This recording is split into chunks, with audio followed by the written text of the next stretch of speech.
passagem que eu nunca imaginei que eu fosse encontrar tantas reflexões sobre romper. E essa passagem está em Atos 16, 6, 7. Eu vou ler aqui para ficar na mesma tradução. Em seguida, Paulo e Silas viajaram pela região da Frígia e da Galícia, pois o Espírito Santo os impediu de pregar a palavra na província da Ásia. 7. Então, chegando à fronteira da Mícia, tentaram ir para o norte, em direção à Bitínia, mas o Espírito de Jesus não permitiu. E eu vou parar por enquanto aqui. Essa passagem fala da segunda viagem missionária de Paulo e de Silas. E aqui já começa falando com a gente sobre romper. Eu aprendi que antes de romper em fé, nós precisamos romper com algumas coisas. E aqui Paulo e Silas, ele mostra exatamente isso. Esse primeiro versículo que nós lemos fala de romper com a nossa vontade. Paulo queria pregar o evangelho na Ásia. Essa era a vontade de Paulo. Mas o Espírito Santo não deixou, porque a vontade de Deus era que ele e Silas fossem pregar na Europa. Paulo tinha um desejo diferente, mas por ele ter intimidade com Deus, ele ouviu a voz do Espírito Santo e não deixou que a voz do coração dele fosse maior do que a do Espírito Santo. Muitas vezes nós não rompemos com a nossa vontade, porque a nossa vontade, o nosso desejo que as coisas aconteçam de uma forma tão rápida, é tão grande, que a gente não espera e não ouve. Nós precisamos romper com a nossa vontade. Nós precisamos romper com o nosso orgulho. Nós precisamos romper com a nossa vaidade, com o nosso autocontrole, com a nossa autoconfiança. Enquanto nós não rompermos com isso, vai ser difícil da gente chegar num novo e num nível maior de fé. Precisamos romper. E Paulo aqui começa nos ensinando. E Paulo então vai para a Macedônia, na Europa, pregar o Evangelho de Cristo. Nessa passagem, não é uma viagem de uma cidade para outra, era uma viagem longa, exaustiva, porque era de um continente para outro. Paulo viajou muito, foi uma viagem exaustiva. Mas a primeira coisa que Paulo e Silas fizeram quando chegaram na Macedônia foi procurar um lugar para orar. Aqui ele ensina mais uma vez a romper com o cansaço, a romper com a preguiça, a romper com a nossa zona de conforto. Paulo poderia, e aqui a gente vai ler mais para frente, Paulo poderia ter falado: vamos descansar um pouco, vamos nos alimentar. Não, vamos buscar um lugar para orar. Paulo entendia que a oração quebrava cadeias. Paulo entendia que a oração rompia. Paulo entendia que a oração era o que conectava ele com o Senhor. Muitas vezes, algumas pessoas não conseguem fazer o devocional de manhã, porque é uma correria, prepara café, leva a criança para a escola, o trabalho me espera. Mas aí chega a segunda parte do dia, também não dá, porque é uma correria, é o trabalho, é gente me ligando, é tocando a campainha. Mas aí chega a última parte do dia, que é a noite. Aí estamos cansados, quando começamos a orar, dormimos no meio da oração, e o dia acabou. Nós não rompemos com o nosso cansaço, nós não rompemos com a nossa preguiça, e nós não rompemos com a nossa zona de conforto, porque Deus, Ele entende. Paulo tinha esses motivos. Paulo poderia ter descansado antes. Nós precisamos romper com alguma coisa, romper com aquilo que não está nos deixando nos aproximar mais do Senhor. E aí uma coisa que é importante a gente entender. A oração nos conecta com o Senhor, mas a oração não nos isenta do processo. A oração não nos isenta de passar por aquilo que tem que passar, mas a oração nos sustenta a passar pelo processo. Nós precisamos entender isso, porque muitas pessoas param de orar, param de vir à igreja, param de ler a Bíblia, porque Deus não está respondendo, porque não está adiantando a oração. E Paulo foi pregar o Evangelho de Cristo no lugar que o Senhor pediu, orou primeiro, e aí a história começa a ficar difícil para ele. Paulo estava lá junto com Silas, orando, já estava há alguns dias, e Paulo encontra uma mulher que estava endemoniada. Essa mulher ficou por dias gritando atrás de Paulo: ele é o homem do Senhor, ele é o homem do Senhor, e gritando, e chegou um dia que Paulo ficou muito incomodado com ela. Paulo então olha para aquela mulher e expulsa o demônio de adivinhação. Só que Paulo não sabia que essa mulher era escrava dos seus senhores, e que ela gerava lucro para eles por conta da adivinhação. Então seus senhores ficaram revoltados com aquela situação.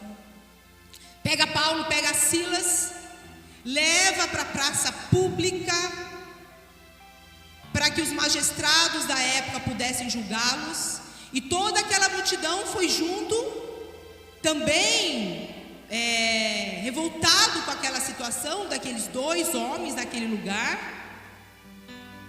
E Paulo e Silas foram humilhados em praça pública.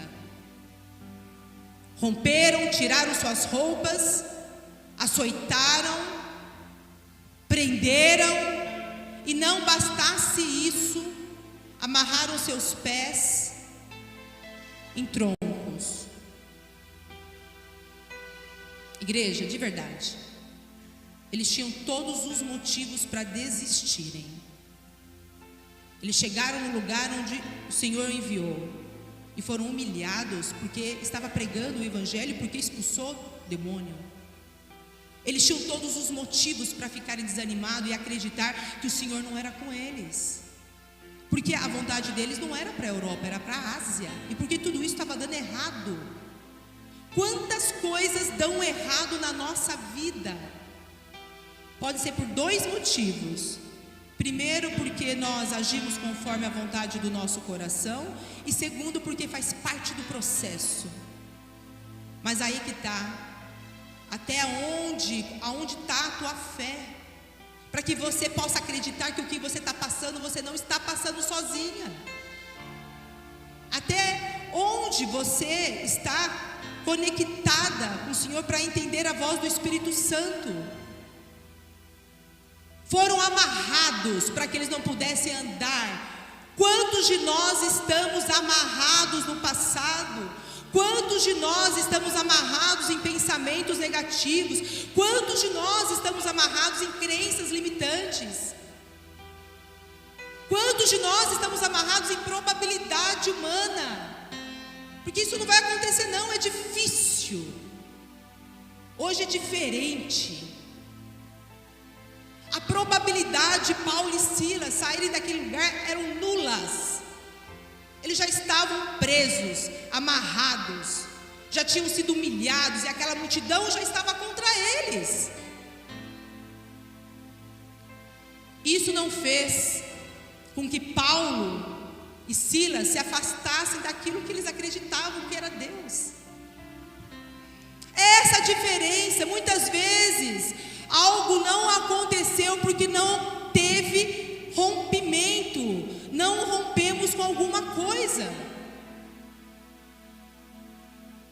Se às vezes a gente não tem conseguido caminhar ou dar um próximo passo, é porque ainda falta romper com alguma coisa. E aí é você e Deus, só Ele. Ele conhece o teu oculto, Ele conhece os nossos pensamentos. A palavra dele fala que muito antes da gente abrir a nossa boca, Ele já sabe o que a gente vai falar. Ele já conhece. Mas a arrogância do homem é tão grande que a gente acha que está no controle de tudo. E não é isso. Deus, Ele se movimenta, Deus se revela nas maiores lutas. Deus se revela nas maiores lutas. E eu posso falar de carteirinha, igreja. Eu nem ia falar sobre essa luta, mas eu vou falar aqui porque tem a ver, e Deus tem me incomodado muito. Algumas pessoas aqui sabem que quase há 3 anos atrás eu quase morri. Fui parar numa UTI, tive um acidente, quebrei 6 costelas, perfurei meu pulmão, rompeu meu baço. Fui socorrida com o corpo de bombeiro, mas eu achava que estava no controle. Eu achava que estava no controle. Não sentia dor, estava tudo tranquilo. Fui socorrida para um hospital, que no dia seguinte me deu alta. Estava no controle. Eu estava no controle.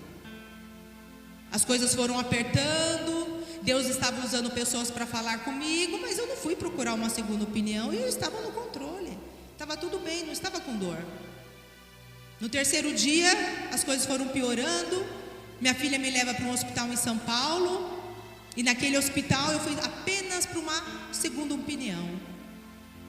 De lá, fui fazer um exame. E os médicos saíram com um batalhão atrás, perguntando se a minha filha era maior, porque ela precisava assinar papelada para eu ficar internada. E eu disse não, porque eu estava no controle. Não, eu não vou ficar internada, doutor. Eu não vim preparada para isso, eu estou voltando. E ele me disse, você não tem mais tempo. Se você acredita em milagre, escuta. Você já deve estar com o baço rompido há mais ou menos 2, 3 dias aí. Então você não vai ficar internada, você está indo agora para o centro cirúrgico. Naquele momento eu perdi o controle da minha escolha, eu perdi o controle da minha conta bancária, eu perdi o controle da minha organização, de quem iria buscar minha filha, perdi o controle de tudo. E a única coisa que eu pensava, na hora que eu me despedi da minha filha, Senhor, cuida de mim, Senhor, cuida de mim, Senhor, cuida de mim, porque eu não posso mais cuidar de mim. Eu nunca cuidei de mim. Eu achava que estava cuidando. E aí, para minha maca, os médicos começam a conversar, porque já estava me levando para o centro cirúrgico. E aí veio um senhor todo de branco, na direção da minha maca. E ele vai fazendo um carinho de pai e fala assim para mim: fica tranquila, nós estamos cuidando de você. Naquele momento eu fiquei em paz e sabia que Deus estava lá e que o controle tinha voltado para a mão dele. Eu fiquei 40 dias sem poder trabalhar, sem poder tomar banho, sozinha, sem poder me mexer, sem poder andar, sem poder fazer nada. Mas eu tinha força nos meus braços e nesse período de 40 dias Deus fez o que Ele queria fazer. Ele queria me parar, porque Ele queria que eu escrevesse um livro. Eu não sou da área de humanas, sou da área de exatas. Eu escrevi um livro em 40 dias. Alguns já leram aqui. Enfim, eu contei essa história para dizer que não é... Quando a gente não rompe com o nosso controle, com a nossa autossuficiência, Deus não vai agir. Porque eu não iria parar jamais 40 dias para ficar escrevendo nada. Jamais eu teria o que eu vivi naquele momento de intimidade, de revelação do Senhor. Por isso que nas horas mais difíceis Deus se revela mais e mais. O pastor fala que foi no deserto, e a gente lê aqui, foi no deserto que mais milagres aconteceu. Mas não é o milagre que vai edificar a tua fé. Porque se fosse assim, todos aqueles que andaram com Jesus teriam fé e mais fé e mais fé. É a tua comunhão com o Senhor que vai aumentar a tua fé. Ouvir, a palavra fala que é ouvir e ouvir a palavra do Senhor que vai edificar a tua fé. Então o que acontece lá naquela cadeia onde Paulo e Silas estavam presos? Meia-noite, Paulo e Silas amarrados, açoitados, humilhados, presos. Eles não se renderam à humilhação, mas eles se renderam ao amor de Cristo. Então Paulo e Silas à meia-noite começam a orar e a clamar e a louvar hinos ao Senhor. À meia-noite aquela atmosfera daquele lugar foi se transformando, e aqueles presos ouvindo o que? A adoração, o louvor e oração. Realmente aconteceu um culto naquele lugar. Culto você faz em qualquer lugar, desde que você coloque o teu pensamento, não as tuas palavras, mas a palavra do Senhor naquele culto, que você adore e louve. Este é o verdadeiro culto, um culto sincero, de um coração verdadeiro, que sabe que é para Ele, porque toda a graça é para Ele, todo louvor e adoração é para Ele. E Paulo e Silas fizeram isso. À meia-noite eles começaram a louvar e a orar, e aquela atmosfera foi se transformando. E aí um grande terremoto acontece naquele lugar. Um terremoto tão grande que começa a mexer com os alicerces daquele cárcere. As portas começaram a se abrir, mas os prisioneiros não saíram daquele lugar, porque eles estavam tão envolvidos com a presença do Espírito Santo, que mesmo com a porta aberta, eles não saíram, porque eles queriam mais e mais e mais daquela presença. Quantos de verdade quer ficar na presença do Espírito Santo e não sair dela? Quantos de verdade, quando entra num culto e se entrega verdadeiramente, não quer nem saber o horário? Quantos em casa que deixam o celular longe, para não trocar nem aparecer a luzinha, nem um barulhinho? Quantos de verdade já sentiram a presença do Senhor? E aqueles prisioneiros não queriam sair daquele lugar, porque a atmosfera era tão boa, era tão gostoso, que não importava mais a prisão física, porque eles já tinham sendo libertos da prisão espiritual. Só que uma coisa interessante, a história conta que havia uma pessoa dormindo naquele lugar. Havia uma pessoa que tinha perdido tudo isso. Essa pessoa era um carcereiro. Volta para nós a história. Será que tem alguém perdendo o melhor da festa? Será que tem alguém disperso? Será que tem alguém que não está ouvindo o Espírito Santo? Será que tem alguém que está tão longe, que não consegue escutar a voz do Senhor? Aquele carcereiro estava dormindo e ele perdeu tudo aquilo. Quando o carcereiro acorda, ele fica desesperado, porque ele olha as portas todas abertas, e ele era o responsável daquele lugar.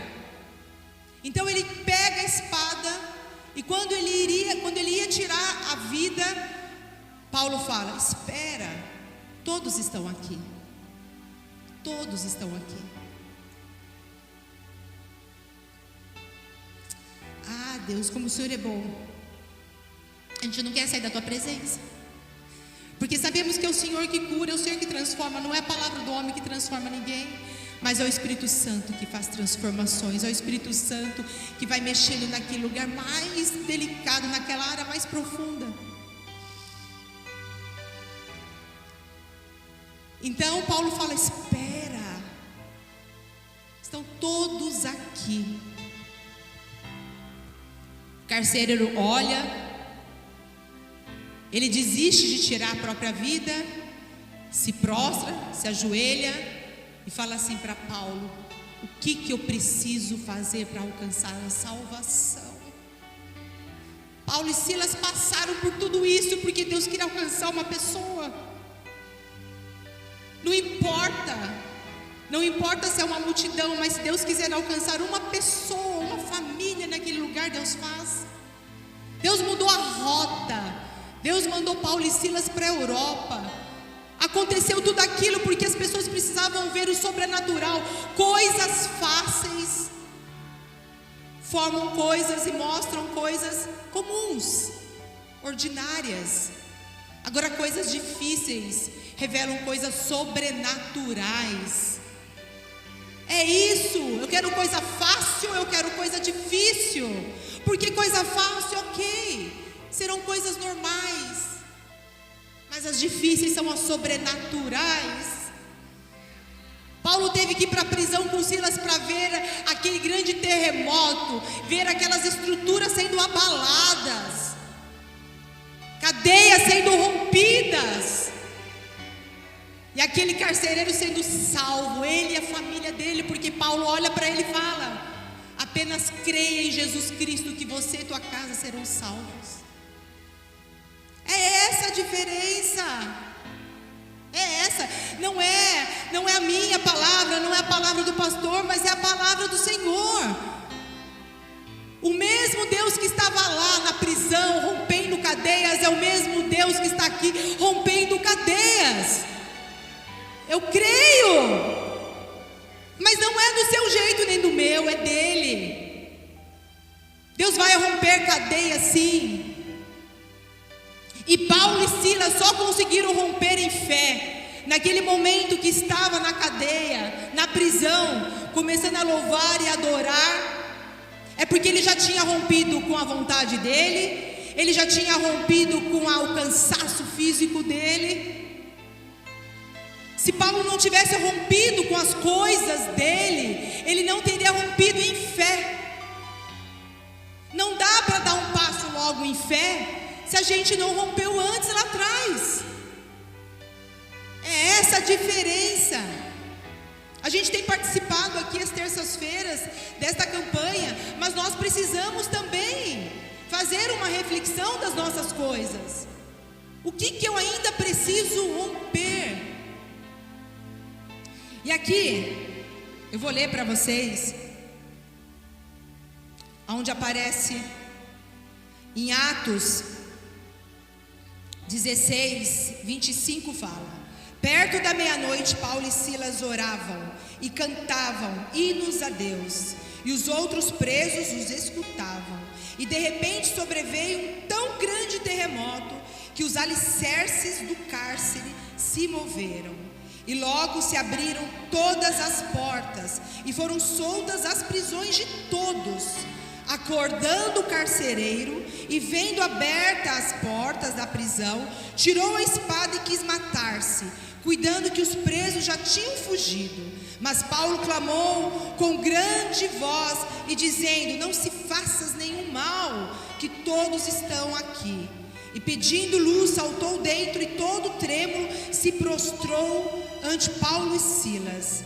E tirando-os para fora disse: senhores, que é necessário que eu faça para me salvar? E eles disseram: crê no Senhor Jesus Cristo e serás salvos, tu e tua casa. Glória a Deus, glória a Deus. Vamos dar uma linda salva de palmas para o Senhor. Pai, obrigada, o Senhor é maravilhoso. Muito obrigada, Pai, muito obrigada. E essa mensagem, igreja, que Deus me trouxe até aqui para passar para mim, começa comigo. Sempre a mensagem começa comigo primeiro, para depois eu ser usada como instrumento para trazer a mensagem para vocês.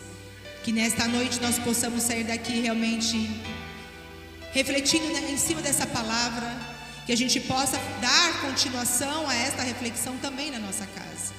Se a gente ainda não encontrou nenhum momento de devocional, passe a encontrar.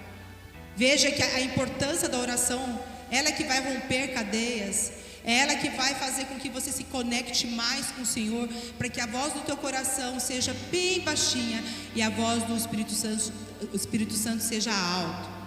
Nós queremos ouvir a voz do Espírito Santo, amém?